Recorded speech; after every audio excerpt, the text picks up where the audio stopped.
Oi, queridos alunos do quinto ano, vocês estão preparados para navegar nesses mares revoltos?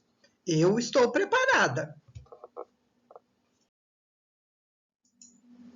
Estamos navegando com os navegadores portugueses. A ousadia de Bartolomeu Dias impressionou o rei de Portugal, na época, Dom João II. Ele queria muito dominar as rotas do comércio com a Índia, expandir o seu reino. Portugal queria se transformar num império. Os portugueses perceberam que havia um caminho alternativo de comércio com o Oriente, e onde poderia trazer as tão apreciadas especiarias. Mas as novas expedições só ocorreram no reinado do sucessor de Dom João, Dom Manuel I. Queria convocar o navegador Vasco da Gama para comandar uma expedição para a Índia. Vasco da Gama, desde os 18 anos, estava iniciado na arte da navegação. Ele atravessava o Mediterrâneo e visitava as cidades que os portugueses tinham conquistados. Como marujo, ele era encarregado de policiar os portos portugueses na costa africana e defendê-los contra os piratas.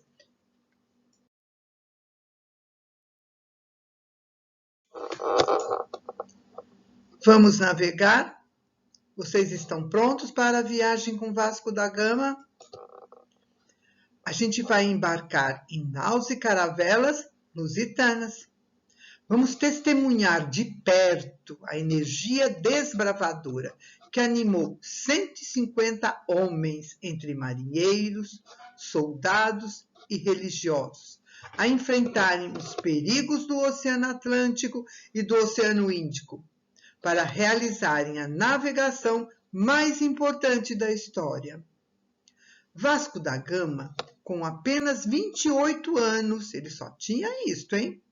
Comandou uma frota com 4 pequenas embarcações.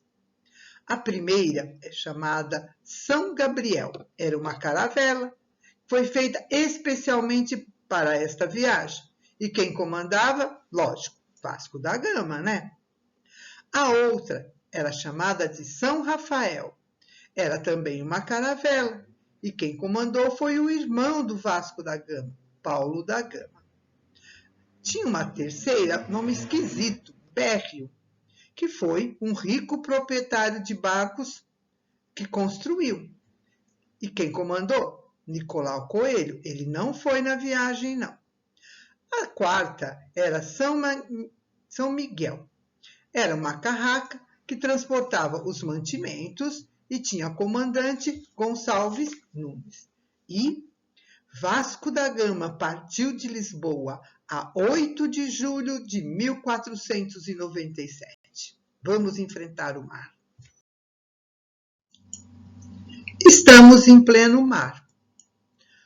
No mapa ao lado, em vermelho, você está vendo a rota seguida pela esquadra de Vasco da Gama. Em verde, quando eles regressaram. As flechinhas pretas indicam a direção do vento. Como foi a viagem? Muita tempestade, é por isso que eu vim preparada. E muita doença. Vamos ver que doenças são essas. Logo na saída, um nevoeiro fez com que a esquadra se perdesse. Só mais tarde eles se reencontraram. Quando passaram perto da África, repara lá na ida, bem pertinho da África, o traçado vermelho, eles tiveram brigas com os nativos. Agora, então, o que eles vão fazer? Eles vão aproveitar os ventos do alto mar para a frota se afastar bastante da costa africana. 3 meses depois da partida, a esquadra dobrou o Cabo da Boa Esperança. No 7º mês, as gengivas dos marinheiros começaram a apodrecer e as pernas ficavam roxas. É uma doença que chama-se escorbuto. Ela é causada pela falta de vitamina C. Era muito comum dar nos marinheiros nessas viagens muito longas. Muitos morreram. Era muito difícil enfrentar esse caminho pelo Índico. Quando eles chegaram em Melinde, viu lá onde é Melinde? O sultão que comandava a cidade era uma pessoa amigável. Ele propôs a Vasco da Gama um acordo. E Vasco da Gama era uma pessoa muito persuasiva. Com a ajuda dele e um piloto muçulmano hindu que conhecia bastante a região, ele afastou-se da costa africana e conseguiu atravessar o Índico e chegar em Calicut. Chegamos à Índia. Posso tirar o meu casaco. Que vamos encontrar lá? Em 20 de maio de 1498, quase um ano depois, porque ele saiu em julho de 1497. A esquadra chegou ao porto de Calicut. Pela primeira vez, os portugueses viram barcos árabes. O cais fervilhava de seres exóticos. Não é animais, não. São pessoas diferentes, de roupas coloridas, toucas com fios dourados. Havia carregamentos de ouro, prata, gengibre, pérolas e rubis. Era um mundo completamente diferente. A entrada em Calicut sofreu alguma oposição. Por quê? Os mercadores árabes não queriam que os europeus chegassem, eles queriam que os europeus ficassem longe, porque eles não iam mais conseguir vender para a Europa. Porém, a perseverança de Vasco da Gama fez com que as negociações entre ele e os Amorim, uma espécie de governador, iniciassem as conversas para fazer acordos. Esse Zamorim escreveu uma carta para o rei de Portugal que dizia: Vasco da Gama, fidalgo da vossa casa, veio à minha terra com que eu me folguei. Folguei aí não quer dizer que é folgado, né? Que ele ficou muito contente. Em minha terra há muita canela, muito cravo e gengibre, e pimenta, e muitas pedras preciosas.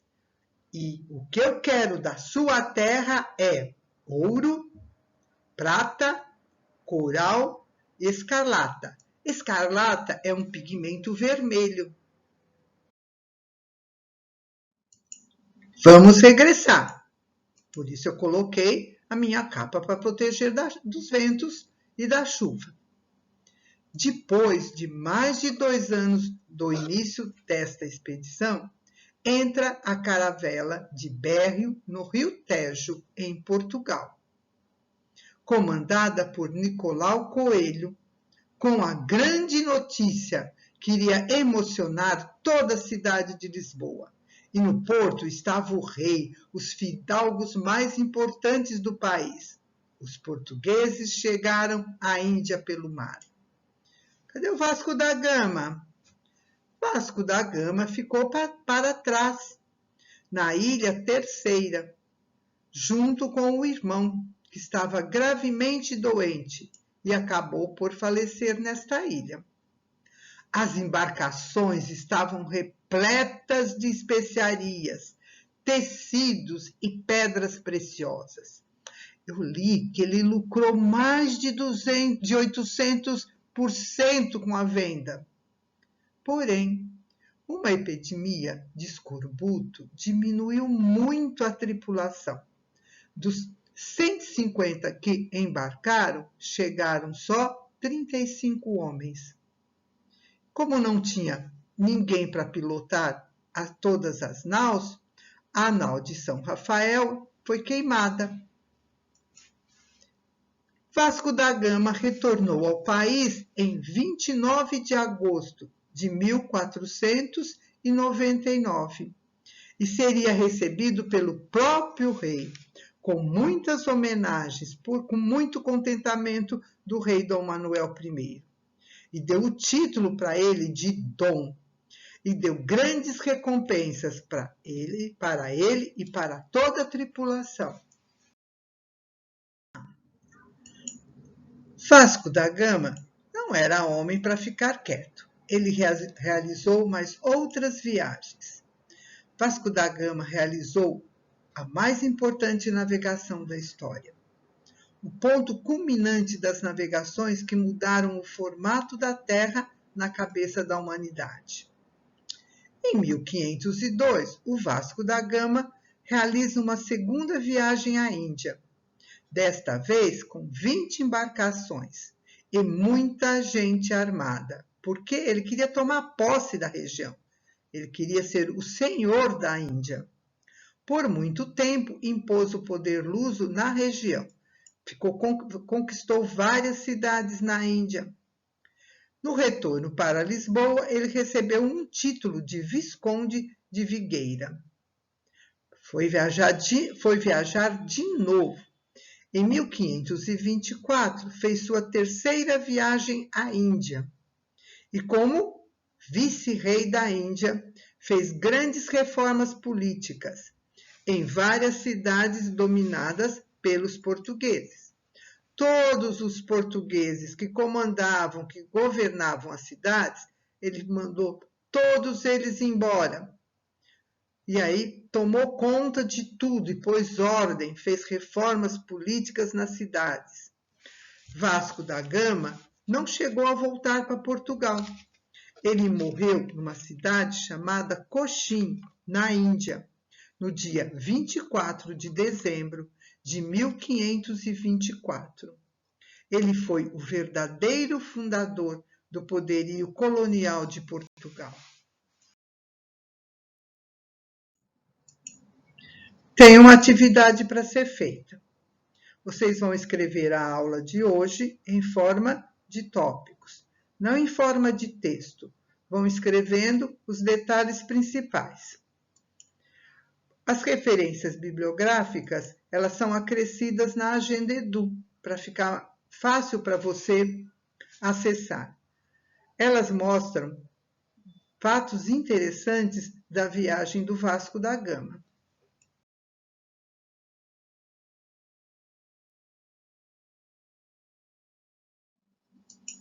Queridos alunos, até a próxima aula.